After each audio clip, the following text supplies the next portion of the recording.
ভারতীয় জনতা মজদুর trade union কাউন্সিলের উদ্যোগে শনিবার রায়গঞ্জের উকিলপাড়ায় একটি বর্ধিত সাংগঠনিক সভা অনুষ্ঠিত হয়। সভায় সংগঠনের রাজ্য ও কেন্দ্রীয় নেতৃত্ব উপস্থিত ছিলেন। শ্রমিক সংগঠনের সাংগঠনিক বিস্তার, শ্রমিকদের অধিকার রক্ষা এবং বিভিন্ন ভবিষ্যৎ কর্মসূচি নিয়ে বিস্তারিত আলোচনা হয়।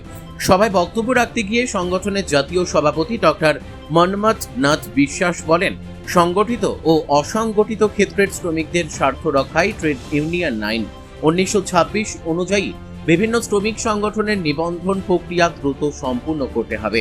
তিনি শ্রমিকদের ন্যায্য অধিকার প্রতিষ্ঠা এবং সামাজিক সুরক্ষা নিশ্চিত করতে সংগঠনের কর্মীদের আরও সক্রিয় ভূমিকা পালনের আহ্বান জানান।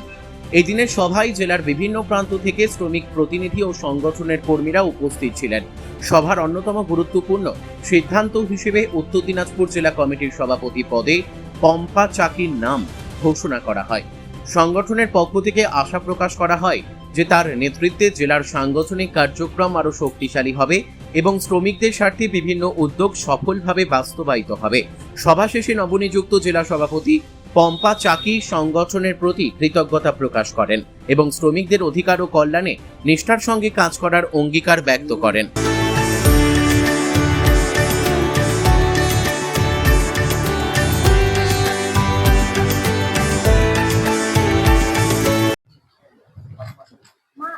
আপনার নাম, কোন সংগঠন, কি দায়িত্বে রয়েছে? আমার নাম ডাক্তার মন্মথ নাথ বিশ্বাস। আমি ভারতীয় জনতা মজদুর ট্রেড ইউনিয়ন কাউন্সিলের সর্বভারতীয় সভাপতি। আজকে আপনাদের কি করবেন? আমাদের কর্মসূচি উত্তর দিনাজপুর ডিস্ট্রিক্টের অন্তর্গত রায়গঞ্জ।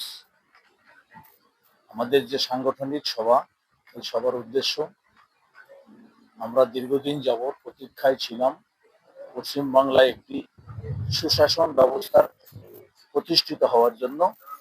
আমাদের সেই আশা প্রত্যাশা সফল হয়েছে। গত 4 মে ভারতীয় জনতা পার্টির নেতৃত্বে পশ্চিমবাংলায় একটি সুশাসন সরকার গঠন হয়েছে। আমরা আশা করছি, আশা করব এবং সেটাকে বাস্তবায়ন করার জন্য আমরা আপ্রাণ চেষ্টা করব যে হয়তো আজ থেকে বা 4 মের পর থেকে পশ্চিমবঙ্গে যে সমস্ত শ্রমজীবী মানুষ দীর্ঘদিন যাবৎ তারা বিমাতৃসুলভ আচরণের মধ্য দিয়ে জীবনযাপন করছে, তাদের কর্মসংস্থান ক্রমে তাদের কর্মসংস্থান ছিল না তাদের কর্মের কোনো নিশ্চয়তা, আমরা পুনরায় সেই কর্মসংস্থান, কর্ম নিশ্চয়তা, সাধারণ মানুষের সুরক্ষার নিশ্চয়তা পাবো, এই চিন্তা ভাবনা নিয়ে আমরা সাংগঠনিক কাজ শুরু করেছি। তারই রূপরেখা হিসাবে আজকে আমরা উত্তর দিনাজপুরের রায়গঞ্জে ভারতীয় জনতা মজদুর ট্রেড ইউনিয়ন কাউন্সিলের পক্ষ থেকে একটি সাংগঠনিক সভা অনুষ্ঠিত হয়েছে, অনুষ্ঠান চলছে। এখানে আমরা নূতন কমিটি করব। নূতন কমিটির মধ্য দিয়ে সমস্ত সংগঠিত অসংগঠিত শ্রমজীবী মানুষের স্বার্থে তাদেরকে শ্রমিকদের অধিকার, মৌলিক অধিকার পাইয়ে দেওয়ার জন্য আমরা কাজ করি। আপনাদের অস্তিত্ব এতদিন দেখা যায়নি কেন? আমাদের ট্রেড ইউনিয়ন অস্তিত্ব ঠিক ছিল।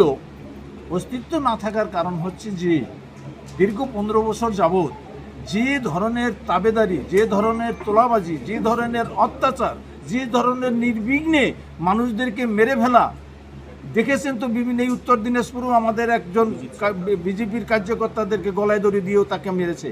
এই উত্তর দিনাজপুরেই ঘটেছে ঘটনা। এরকম পশ্চিমবাংলায় বিভিন্ন জায়গায় হয়েছে। স্বাভাবিকভাবেই যারা জাতীয়তাবাদী শ্রমজীবী মানুষ ছিল তারা আতঙ্কে, ঘর থেকে কেউ বেরোয়নি, তারা আতঙ্কে কোনো সংগঠন করতেই সাহস পায়নি। তাই আজ সেই সমস্ত স্বৈরাচারী, সেই সমস্ত জোর জুলুম, অত্যাচারী এবং দুর্নীতিপরায়ণতা, তোলাবাজি, কাটমানি সরকার পতন হয়েছে।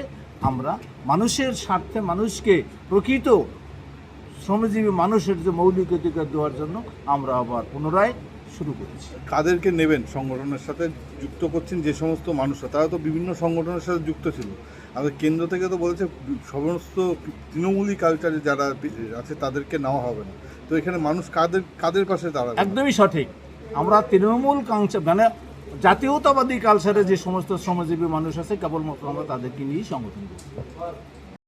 রায়গঞ্জ থেকে রামকৃষ্ণ দাসের রিপোর্ট, কুলিক নিউজ।